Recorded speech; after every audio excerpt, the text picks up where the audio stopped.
Hey. Welcome to another episode of Security GRC Decoded. I'm your favorite host, Raj Krishnamurthy.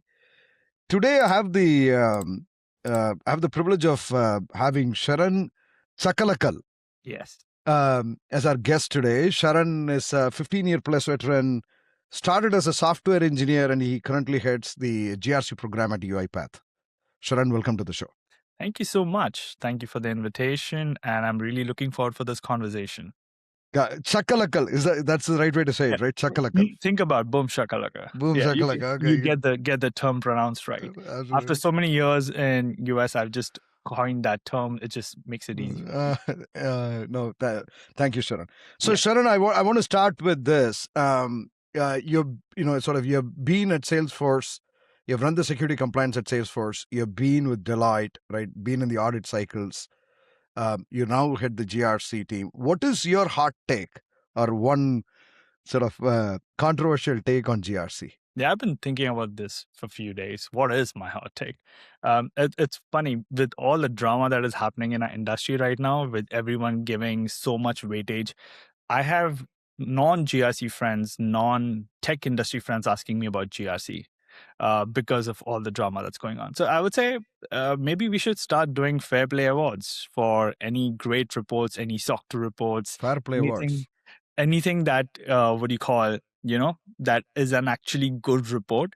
The stick is not working. I mean, giving back the hundreds of questionnaire, giving back a lot of feedback is not working. Maybe we start doing awards for that so that at least we get some better reports. Let me make sure I understand. So, number one, you said there is a lot of drama going on. Mm-hmm. I think I understand what you're saying. Are we talking about some of the recent fiasco around SOC 2 reports that happened? Okay, got it. We don't have to name the name companies or anything, but I think I get it. And maybe let's double click on it. Yes. What do you mean by this fair play award? What will qualify for a fair play award? For me, a lot of the aspects go in, right? Like nowadays, it's become a cookie clutter, tailor-made SOC 2 report where Section 3, it becomes like almost same for every single person company if you compare a lot of the things. I would wish if people actually talk about the risk, actually talk about all the changes that have happened in the last 1 year in their report and how those changes have been ingrained.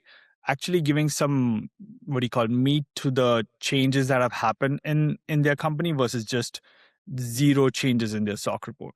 Like Section 3 for me is where you can actually give a lot more information to your customers so that they are happy with a lot of the things, testing aside, independence aside, they can also get a lot of information from the Section 3 side where you talk about all the things, all the processes in place.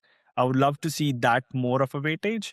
Plus, if there are any formation of continuous monitoring controls called out, anything progress they have made, we have moved away from this manual to this continuous one, kind of like having that ongoing dialogue with customers. That'll be really nice.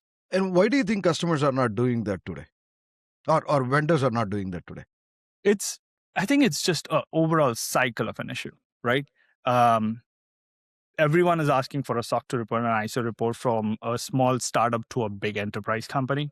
And they expect kind of like the same quality, same rigor everywhere. So a lot of the places where people can actually, people have a lot more questions coming in, a lot more, overhead coming in with all these customer facing stuff. They're trying to get away from it. So having a checkbox audit, having a clean report gets them into the table to have that conversation. And that just became like a like a trend for everyone, at least for a lot of the companies. There are many companies who do it great. There are many companies whose SOC 2 report actually provides a lot of value. But at this point, I hope AICP and others actually take some action and we have some more weightage coming in the SOC 2 reports. See, I think I used to, this is a couple of years ago, many years ago, I should say, that I used to work with the CTO of a very large banking and financial services company. And she used to say this. She said that, Raj, I have to, all my sort of star engineers get sucked into compliance, right? And I have to comply. Yeah. And I actually may not get a pat in the back if I do a great job, but I'll surely get fired if I don't. Yeah. that stuck with me. Maybe that's a little bit of exaggeration. That stuck with me for a very long time. But the reason I'm asking that question is what I typically see is just work hard enough not to get fired, right? And maybe that's a very crude way of putting it. So, how do you see the incentives? What incentives do you think we need to create for vendors to be much more forthcoming I or to receive your fair play award, if you will? I think it's top to down. Leadership should look at security as ingrained into their what do you call product design itself. You will see it is slowly coming up with a lot of the customers asking for product features. You're seeing a lot of governance features coming in all our products. If you have this product do all of this, you already have SOC 2 features built in, ISO features built in. So it's good to see that. But I think leadership and the culture of the company really dictates how much they're going to invest in security. And that Interesting. will dictate everything else. So what you're saying is that you're almost making an argument that compliance has to be designed in. It's Mhm. almost by default, right? And that has to come tops down. That's your Yeah, perspective. 100%. Like Wha- compliance should go hand in hand with security, and security should be right at the start of the conversation when business strategy is being made at the start of the year, and Correct. then continues And throughout what the is the role of folks like you, right? Leaders in the GRC team to convince your leadership of this, because this is not going to automatically happen, right? This year? requires investment. This requires, reskilling in some ways, retooling. So what are you telling these leaders so that they sort of support you in this endeavor? I think it's a thing of help us to help you, right? One of my mentor used to tell us, Sharon, look at GRC as a pit stop crew for an F1 race. Like the driver and the race, both your objectives are to win the race, Mm, right? The driver wants to go as fast as possible, and your main objective is to make sure that the car actually survives till the end of the race. So your objective is pretty much the same, making sure that the leaders also understand that. For example, they want to expand internationally. Hey, you can mm. tell them, hey, let's bake this in right from the start. You want to go to Australia? Let's do IRAP features right from the end, bake in from the design so that you're not doing it at the last stop. Based on that, you can add in built-in security features, your data residency issues, a lot of those other things. So if you meet with them in the middle of, you can see this as an enabler of more sales, more customer trust, more of a lot of their objectives, then they would come back and talk to you more, ask your advice more. Got it. So you're saying that I think what if I paraphrase what you're saying, the conversation has to happen in terms that the business leaders can understand. Mhm. So that they can work with you, they help us to help you, sort of thing, right? Pretty much. Okay, but do you, because one question that almost, if you're a non-GRC professional, Mhm.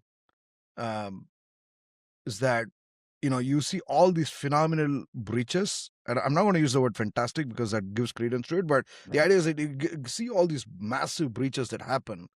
And all these companies that have been breached is not because they don't have your compliance frameworks. They have Yeah. all the compliance frameworks, you know, but still they get breached, which Yeah. means that fundamentally there is something wrong operationally, right? The Mhm. audit and the assessment of risk does not tally with what's happening in the ground, Yeah.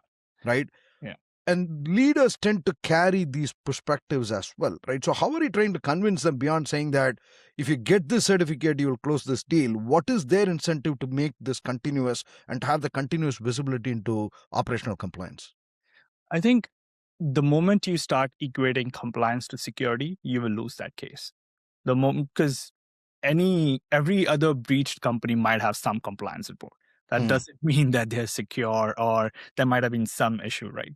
I think the way we channel our conversations is away from compliance itself. We channel it via risk. We talk to our board and a risk buy-down model. We talk about here is the investment that we need to get this risk from this particular area, or what do you call dollar value to this particular dollar value. Here are the investments, and we go throughout the year to talk about it from a purely risk quantification angle. And then we also call out, here are the way other companies got breached, and here's the way where we would have not got breached because of the controls. So slowly you tend to have that dialogue of, they can slowly see that it's not just creating value, but also stopping a lot of the things that could have happened. Got it. No, I love it. I love it. So you're saying that obviously the word G and R and C we talk about, we go around in circles, right? Everybody understands these terms. But your argument is that you will have to position this from the perspective of risk in Yes. order to resonate. Now, how do you tie that with continuous visibility or continuous controls monitoring? Whatever is the term that we use, right? Why Yeah. should I make it continuous? And how is that going to resolve in any better risk posture? I think when compliance teams, when GRC teams started getting integrated into engineering, you can see all operational engineering teams having some form of continuous monitoring in their processes. Whether you take release management, you take SRE, you take DevOps, every single one of them have some form of continuous monitoring principles in them. I mean, we talk about SRE on our side. We take a lot of inputs and learnings from them. Their own SRE principles are the same, have continuous monitoring in place, reduce toil, automate it anywhere possible, monitor all wherever you can. Because for them, it's not just about a particular SLA, it's also about if something goes down, that's a dollar value. So for them, it's another risk buy down model to make sure that things don't go down. It's an actual cost. So it's similar to us. If we talk about everything from a risk perspective, um, if we go from a point in time perspective, it's just a checkbox at that point. But if we go from a continuous angle of here is my 18,000 databases in my whole inventory, and here are the places where we have red, let's go to the engineering team and check why they are red. Let's go and check why they are not encrypted or why their backups are not in place, and have those built in and automated. That's the only way you can progress. Otherwise, it's just going to be a theater show. No, I love it. I love what you're saying. But what do you see? So you sit and you've always sat within the security org. Is that correct? Under the CISO's org. It was interesting. So in Salesforce, we started inside the legal team, Okay. GRC, Mm. and we eventually, in the later half of my career in Salesforce, we transitioned into the security team. And I love that because no disrespect to legal and everyone, but for me, GRC belongs within security and belongs very close to engineering, one way or Why? the because we are working on the product side. We are working on the product, we are working on the security of the product and the infrastructure that's delivering the product. So we work very closely with them. The controls, the risk, the processes that are built are around delivering a product in the end. So we should be close to the engineers, to the products, as well as that helps us to tie in a lot of the, where our actual crown jewels are. We also have on the other side, on the controller side, the HR and the legal. They are all the crown jewels as well. But this is where you are actually making the money for the company, right? Got it. No, I think that's beautifully said. I like the contrast. But what is the role? Maybe I go into the basics. What is the role of the GRC team vis-a-vis the security engineering team and the security operations teams? I don't see their goals as any different. Everyone, even the security operations team, the security engineering team, like we all report to the CISO. And one way or the other, everyone's job is to reduce risk on their special category. Like we look at the whole company as a whole, and we help them to understand in a better way which risk can be taken care of, or which risk should we be attacked in the next what do you call particular year. So this is something which my team is building is a continuous risk intake model where we are taking vulnerability reports, we're taking threat analysis, we are looking postmortems and all of that, and eventually create threat signals. And that would help us to think about where all the new risks are coming in and build projects under security engineering, under security ops, under SRE, so that we'll continuously buy down risk. Interesting. I love this. So you are almost advocating, and I know that we use these terms GRC engineering and all these terms, but I think you're basically advocating that. Did I hear that right? Maybe I should ask this question. You want the GRC team to be able to ingest all this different data and produce meaningful signals from a risk perspective, and potentially even feed back into security engineering and security operations. Yes, That's it's what a you're loop. advocating. It has to be a It's a loop. loop. Yeah. Brilliantly said. Now, so that means that the GRC team has to be sort of technical enough to be Mhm. able to do this. Is that Yeah. correct? Correct. What challenges have you come across in trying to build such a model? I think it's the transition of GRC being accepted as an engineering team Hmm. in the past and a lot of the time. And I wouldn't say that it has to be complete engineers. It has to be a mix of people who understand business, people who understand frameworks, and people who are actual engineers who can build systems. Because that's the only way you can become an engineering team one way or the other. It's like in the SRE team, you're finding all the SRE engineers, but you're gonna have very few TPMs or PMs with them. It's because it's an engineering function and their first role is to build systems to safeguard systems. It's the same thing that we want to do. We want to get there. Yeah. But typically, it's not been how it's been seen in the past. And it's also because how engineering or how GRC teams were fed. Like for me, also, the entry was from Deloitte, which was a big four. We were doing audits the whole time, and then we moved to the industry. I think what I've realized is as you go more and more into a company which is like engineer driven, you need to get more and more technical, speak their language, be at the same what do you call? You don't have to code, but at least you need to understand code. You need to read code. You need to understand the architecture diagrams and so on. But I think beyond coding, I think the argument you're making is very central. I think what you're basically saying is you're seeing GRC Yeah. as a systems engineering discipline. That doesn't have to mean that everybody has to code, but everybody has to think about this from a systems engineering principle, the first principles. That's what Yes. you're saying. Correct. Now, that is brilliant.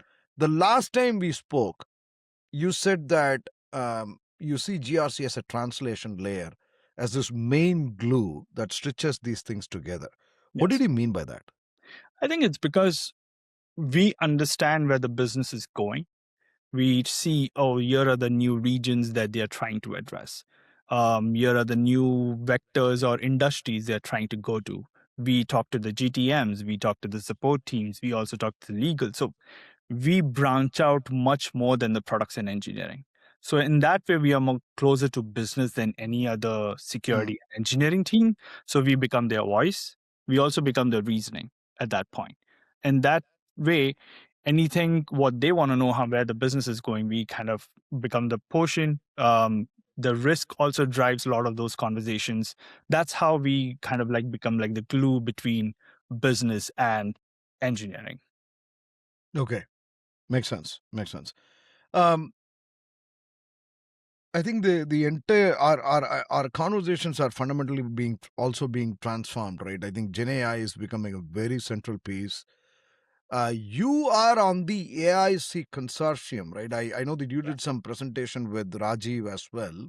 correct. You're a consortium member. Explain to our audience what AIUC-1 is, Yeah. what AIC is, what AIUC-1 is, and what is your role as a consortium member? What do you do there? Yeah. For me, AIUC as a whole is an organization who's trying to advocate agent security. They're looking at different domains of how agents are going to evolve and how we as an industry can build in a more secure fashion. That's how they introduced the AIUC 1. Now, AIUC 1, what I liked about AIUC 1 when I start looking at it, it is risk based, right? It is governance based, which has ISO 42001 framework, so it gives you overall framework, but it doesn't stop there. It has technical evals. It's one of the first framework that asked me how my product works, Mm. not just looking at the infrastructure. It's looking at the product, it's looking at how it's working, it's looking at how the customers are adding data into it, how the data flow works, and it's doing technical evals. Think about audit plus pen test. That's how I would phrase AIUC1, and that's one of the reason I really liked it, the approach more than anything. And I think it will go a long way. And I think that's where the industry is trending, where you will have a certain section for governance and policies and the company strategy and everything, but like organizations are start gonna demanding more technical evidence of where you are exactly. Help me. I'm not very familiar with the AIUC-1, and I wanted to sort of familiarize myself with that as well. But what do you mean by technical evals? Can you give us a very clear, tangible example? Yeah. So They attack, not attack. They look at multiple domains, right? Reliability of an agent, safety of an agent, security of an agent, and so on. And so when you are working with them, they will evaluate your product. They will run thousands and thousands of technical evaluations. It could be on prompt injection, it could be on misuse of the agents, harm to with the agents. It could also be trying to extract data leakage and trying to extract information with them on a commanding way. Many different patterns how an agent can really behave in different circumstances. They are really stress testing your agent in a live scenario. For me, that was interesting because it's not a simple pen test. They are going through every single angle of how can I exploit an agent to try getting the data. Because in the end, AI is a data security I problem, see. right? Got it. So, and how would you? So, for example, if I have a bunch of agents and I'm delivering those agents through MCP, right? I have a bunch of MCP servers that are sitting behind. How do you hand over these agents to AI UC, and they just prompt their way in to try and figure out all these different aspects? Is that how it works? How do So they do the evals? to give an example, they took a testing environment of our product. We built what you call like a typical customer data repository would look like a data set would look like. And then they worked on the staging product, the testing product, and built all their evaluations based on that. And we were looking at all the evals and how it would actually work with our product that typically a customer would sign up for. Got it. Eh, Got it. And so, and each of these eval is essentially a prompt that is looking for a certain thing. It's looking at an output and it is benchmarking, Correct. right? Got Correct. it. Beautiful. Beautiful. Yeah. So But it's like we could have done that on a separate way. Like we could have done our own pen testing, right? It's fine. People do it. But this is where the pen test, the scope is not in our control. That's governed by the standard. So there's very little room for us to play with that. That forces your hand to actually improve your agent. got it. Got it. Fair enough. But I mean, as a so you did this as part of UiPath, and you Mhm. wanted to the UiPath product to be certified on AIUC-1. Correct. What was driving that decision? Was there anything particular that was driving on why you took the AIUC-1 route? Multiple ways. So there was nothing really actually out there. There were pen tests and stuff, but there was nothing really out there to actually give assurance to our customers. We Hmm. were getting more and more questions about our agents, about the security of the agents, to the point where we are getting addendums of AI. And when we looked at this, we were like, this might help us to reduce a lot of that. Plus, also test our own products. Like, let's see what comes out of this. And there were also a lot of things that helped us to improve things about our own product. We did a pre-eval, we fixed a lot of things, then we did the actual audit, then the report came out and stuff. It's a it's a great question you're asking because my leadership asked me the same thing. What did we get doing the certificate? And we were able to show them here is where the product was initially, and here are the changes that we have made after the evaluation. Got it. No, that's and how long did it take for you to go through this process? I think 4 to 6 months. 4 to 6 months. Okay, Yeah. got it. No, this is a and by the way, I have to congratulate you because I think you're one of the early companies that went through this process. Yes. Right, and I know you. So I think that takes a tremendous amount of courage and challenging status quo. So I want to definitely a huge congratulations to Yeah. you and your team for What having done this. what worked for us was the message that it would come out. Like our CISO was a founding contributor in the AIUC standard, which helped what do you call with the communication to the broader leadership channel. Got it. It kind of helped us to drive the engagement. And if we are helping in building the standard, why not stress test it? Why not do it internally as well? Got it. Makes sense. I wanted to sort of move this from the. I wanted to understand the intersection of the. So AIUC-1 absolutely makes sense from a product perspective because UiPath is building a bunch of agents. Mm-hmm. What is that correlation of that to the GRC work that you and your team do for UiPath? So within GRC, we also are we have the ownership of data security. So we have data governance. So our AI governance overall program domain sits within the data governance because in the end it's a data problem. Um, AIUC security is only on the processor side, right? It's only helping, not only, but it's helping what you call demonstrate our customers like the stress testing of the agent. But we have the controller side also, like Mm-mm. like our own employees using different agents, our own employees using shadow AI apps, downloading it, using random things, right? I mean, you saw the recent security breach that could happen to anyone. So our AI governance program goes much more than AIUC. It Got it. would take what do you call industrial risk, the top OAPS risk, all the other risk categories that has been called out. I think MIT also came with MITRE risk. So a lot of those combinations, we build You're our talking about the MITRE Atlas. Okay, yes, got it. MITRE Atlas, and then we take all of that and build our own control history repository and test it based on that, both on the controller as well as on the processor side. Makes sense. Makes sense. Now, the reason I was asking that question is that I think AIUC is looking at this outside and almost like a black box pen test, right? Yeah.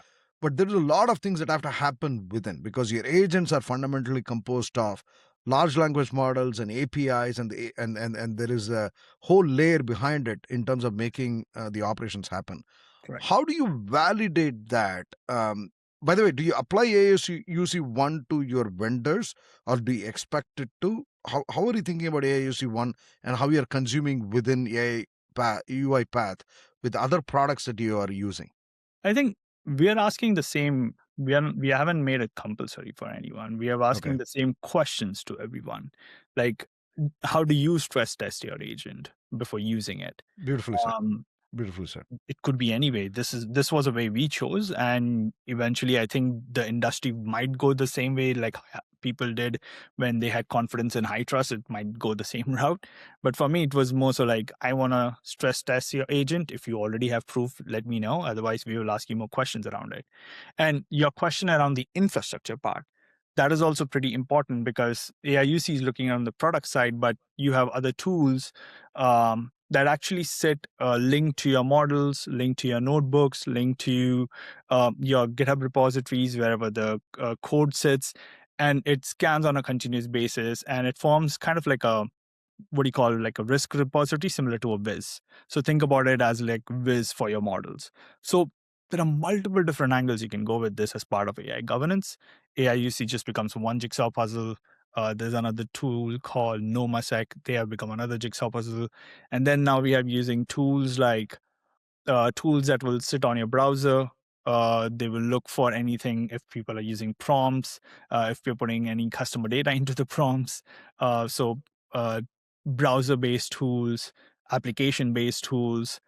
The funny thing about AI is AI has given a lot of problems, but it has also given rise to so many startups and so many companies that are looking at this problem. 100%. It's a chicken and a 100%. egg, always. No, I think you said it beautifully. So one is that I think as a software provider, right, you have a layers of services that you're building. Mhm.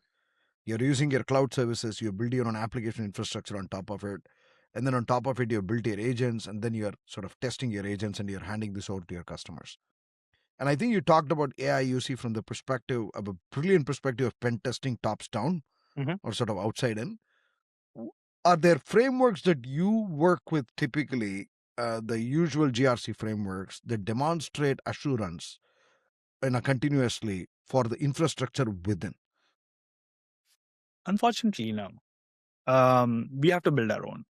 I think we started off with like a base of your own SOC 2, ISO, your HIPAA and everything, but we quickly realized that they would just always go on a high level. So the controls kind of remained the same at a high level, but the requirements started getting more and more in depth. Uh, Mm, we started playing one more plus one. Let's go into infrastructure. Let's look at all the databases. Why not just production? Let's look at dev test and see where we have some gaps. So we also started building domains based on. We're starting to. We haven't. I shouldn't say that.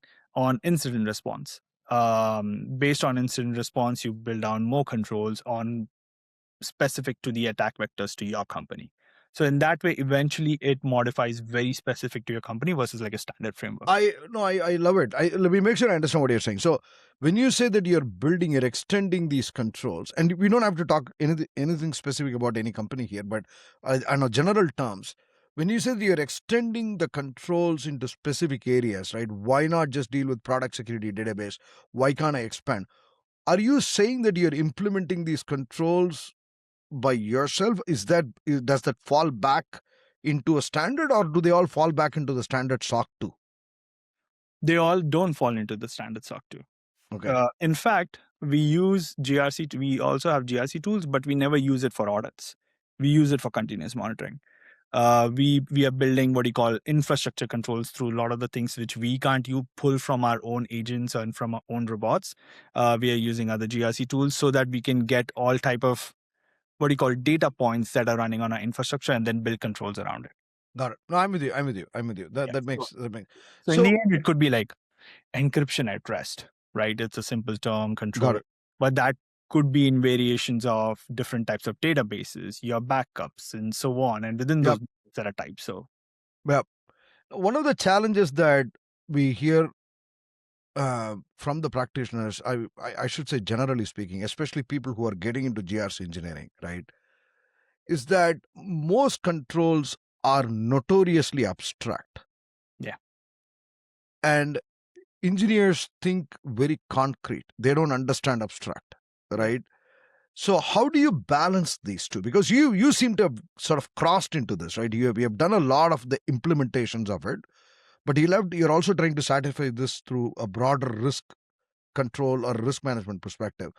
How are you bridging this gap? We cannot talk to engineers from a control language. It's just too high level for them. We would have to talk about what do you call, we make like these blueprints, what do you call, like an infrastructure blueprint or for like a service blueprint. If a service is going through these particular audits, here is the specific, what do you call, like almost like a Terraform template for them.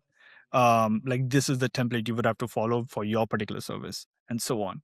So it just helps to talk about in a language which they would understand versus here is a control statement which is pretty ambiguous at a high level.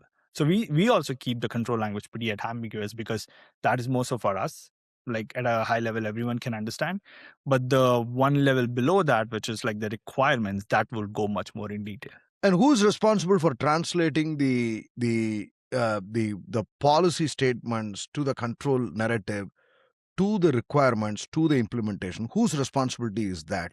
I'm saying which team is responsible to do that?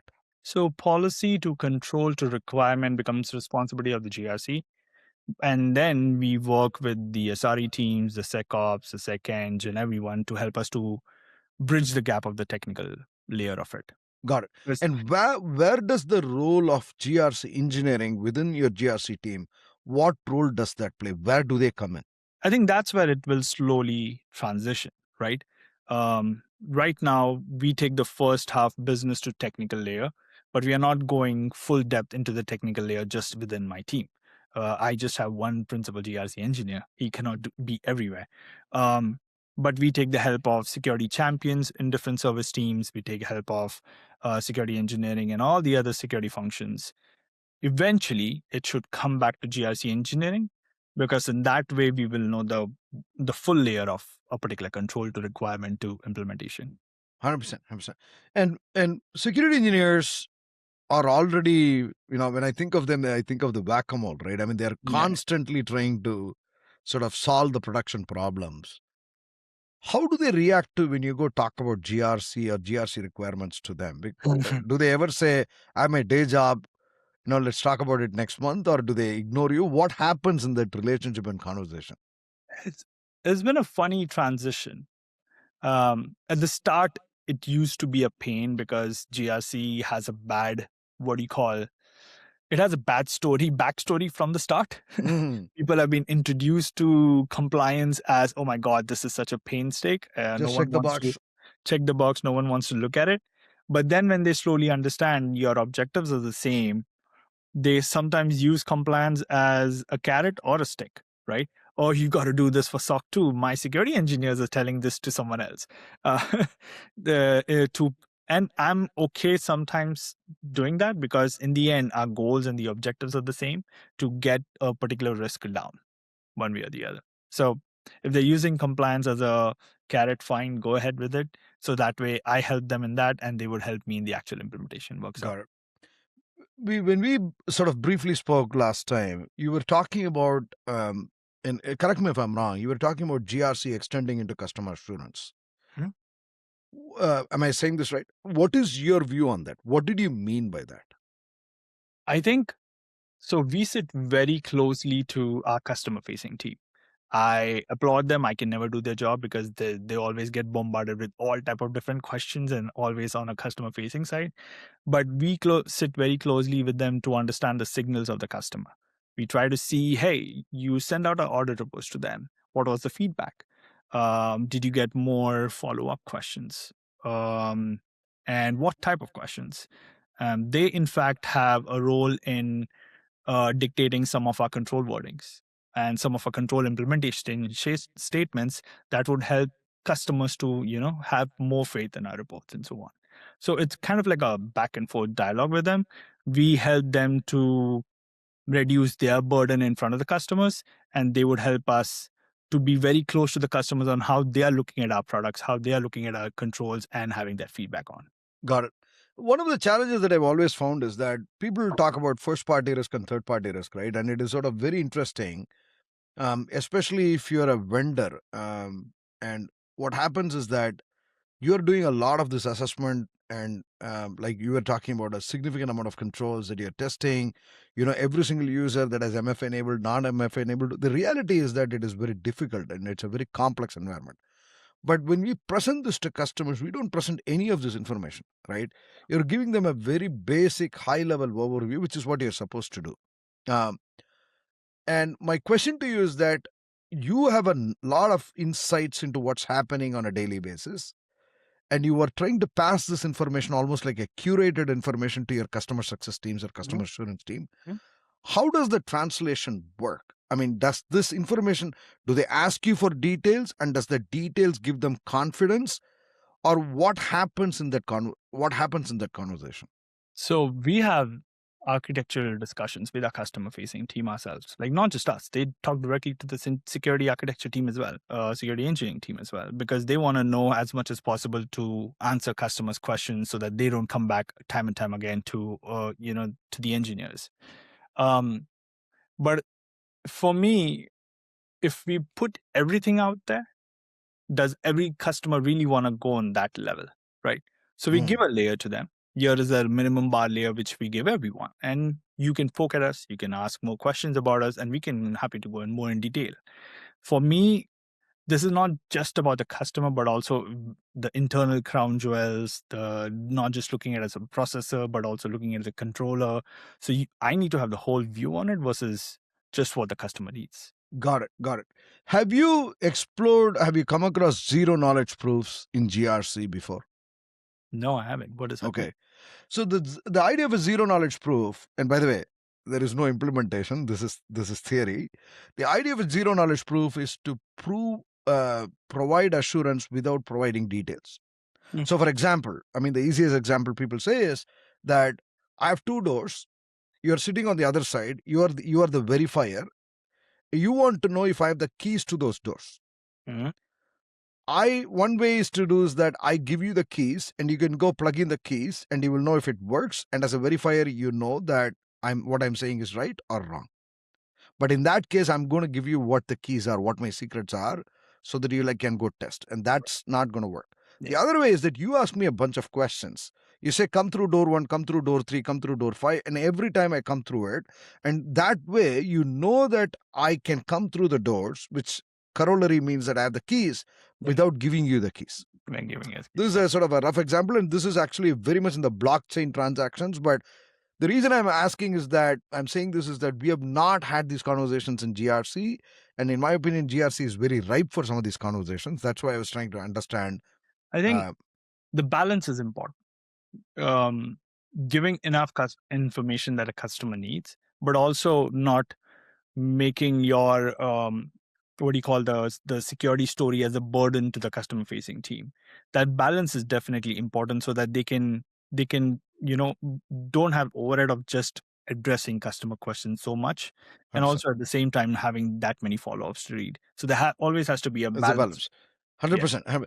I wanted to ask you a slightly different question. I think in the last few weeks, everybody is talking about Mythos, right? Mhm. And um, what is your opinion of the pace of sort of I would say the likes of Mythos, and particularly we know how it impacts the security teams. Yeah. My question to you is that how does that impact the GRC team? Hmm. I think at this point we are just taking in, Okay, because things are coming in at such a like rapid. rapid speed. Like today we are ingesting a different type of attack that has happened. Suddenly next day something else pops up. The other day Mythos pops up. The other day we looked at the recent data breach that what Versal had. So there's so many different aspects and so many different attack vectors are coming in. We are slowly trying to understand how does this impact my company. Got if it. if we had gone through the same scenario, would we have been attacked? Got it. And if we would have been attacked, what controls we should add or what processes we should have so that we shouldn't be getting attacked in that Beautifully said. I think floating. that That's no, all. the reason I'm asking that question is that this ties to what you were saying earlier, right? Because your point is that you are seeing compliance and governance directly tying to risk, and the way that you're thinking about this is that what can I do? And this is your argument towards the GRC as an engineering or continuous controls monitoring. Your argument is that how does that sort of bring down my risk posture? Mhm. That's sort of your That should be the only conversation. e- And e- like we do talk about opportunity because that is also a way to align our business objective with the company. But in the end, our primary goal has been always to reduce risk. Like got it, if in the journey of reducing risk, if we create more money and more opportunity for the company, great. got it. Uh, I'll jump on it. And when you communicate the risk to your leadership team, is it always on dollar terms? Do you talk about is there a fair model? Is there do you communicate this in dollar terms in terms of what each risk means? Is that how you communicate? So we have like a variation of a fair model. It's like a fair model itself, but we internally kind of coined it with our enterprise risk team, kind of like a risk buy down model. Got it.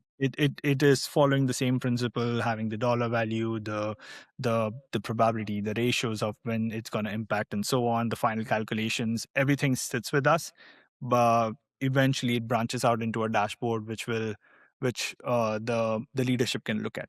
We are trying to make it more continuous for them eventually, but that's where we are trying to experiment with agents and seeing how we can pull information, make it more continuous. Got it. Got it. Are there practical challenges in going from sort of the signals, the risk signals? I'm talking about, for example, number of users, percentage of users with MFA access or not MFA access, percentage of users that have not logged in for more than 45 days, things like that, right? Yeah. Are there challenges going from those signals and bubbling them and surfacing them in terms of dollar value? Do you see some practical Yeah, challenges? Any advice that you would give our listeners?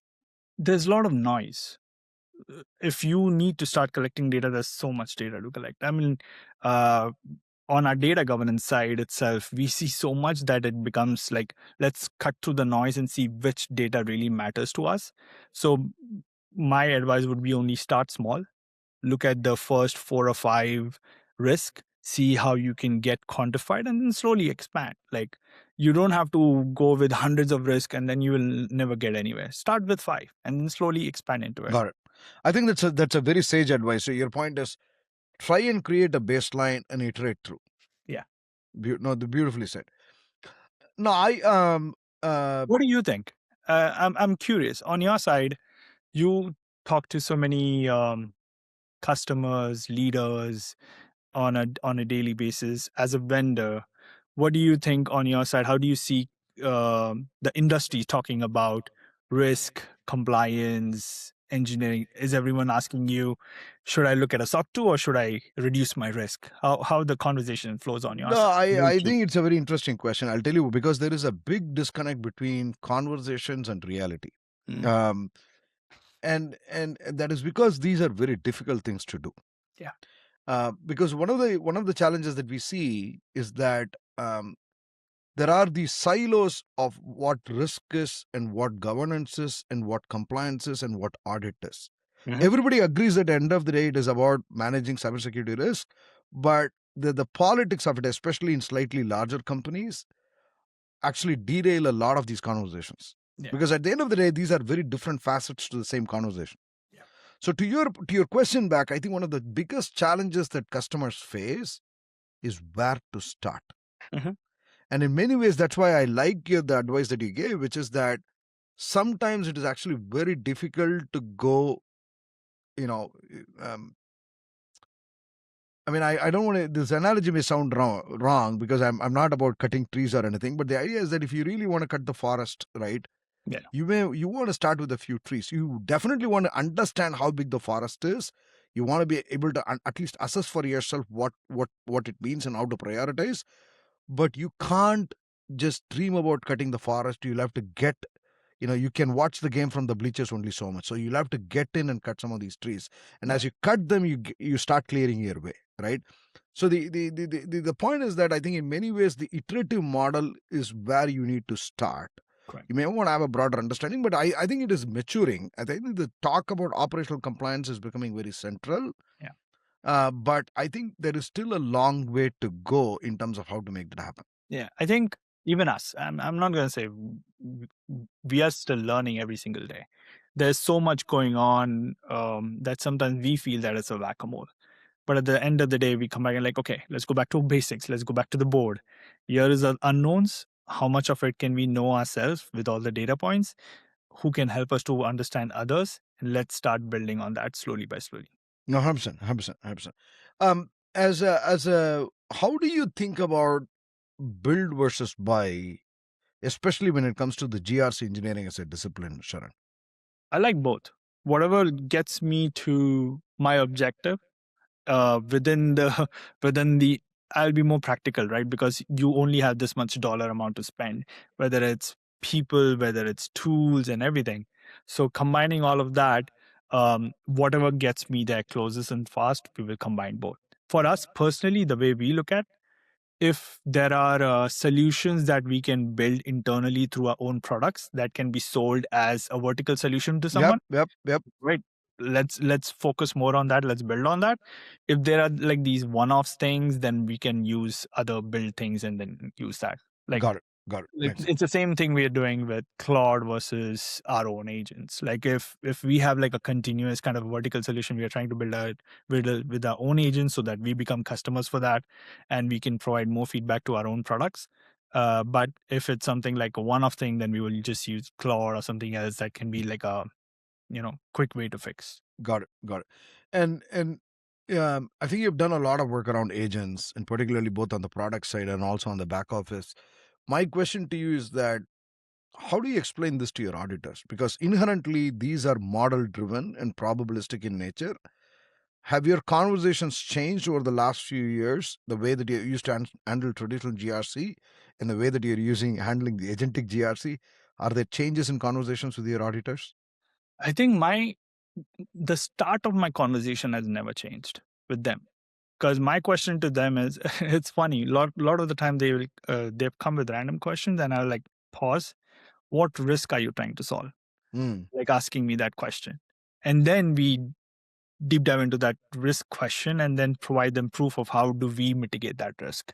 So whether it's using AI, whether it's using non-AI, whatever it is, one way or the answer starts from the what risk you're trying to solve. got it. I think that is super helpful. We are approaching the end of the segment, Sharon, and I wanted to ask you, for a person who's going to join, right? And I mean, we are in an exciting world. Uh, how should they think about GRC? Where should they start? What should they sort of listen to? Any advice for the person who's entering the GRC field? The way I see, roles are going to consolidate more and more. Um, you may not have a separate risk person, a separate vendor risk person, a separate governance person. You may have one person doing all of this with multiple agents. So be flexible, try to understand your basics, try to get your technical skills ramped up, but also have a breadth knowledge of how GRC connects together, and be flexible enough to jump between domains.